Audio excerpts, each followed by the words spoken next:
name's Tom O'Meara and I'm the director of Cinnamon Toast Crunch. So what I really liked about this project was, first off, the scripts were hilarious, they're really funny, and they offered me the opportunity to make something really atmospheric and tonally a little bit different to the usual types of ads you see on TV. I think what's really powerful about this creative is that we've moved the bullseye of who it's for. You know, it's gonna feel more like it's for an older teen, but kids will still love it, and I know adults are gonna see it and think it's hilarious. Once stop motion was introduced, the concept really just went to an entirely new level. It feels real and physical, but at the same time, we're in the world of animation where we can do anything. It's a lot of fun working out how just something that's essentially a square can still emote and jump around and walk. Because they're like this, you're sort of limited, but that's not limiting.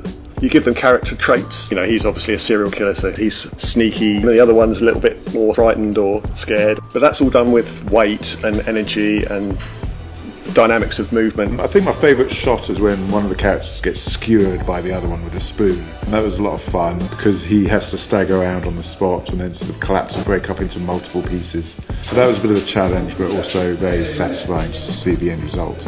So these films are absolutely stuffed full of loads of tiny little details. It's my absolute favourite miniature prop. They're the little fridge magnets. I think my favourite tiny detail is the tiny postcard. They somehow managed to get an address on there. Visually, there's just been so much craft and so much artistry. There's cereal boxes, there's some cracker boxes, there's a coffee mug. It's just everything that could be on your kitchen counter is inside this world, but it's also creating this alley and this dramatic scene for our characters to interact in. It's kind of like what goes on in your kitchen when you're not looking.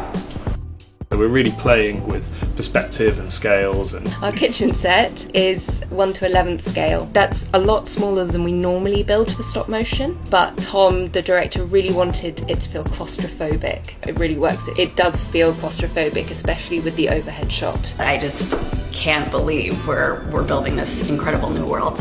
What I really hope is that we've stuffed it full of so many gags and props and funny little ideas that people can get a lot out of repeat viewings. I hope the fans react like we did when we first saw the creative, which is fall out of their chair laughing. This dark humor, it was always there, it was always a thread, and now we've just infused it with more comedy. It is hilarious. I hope that we have actually really broad appeal with this new work.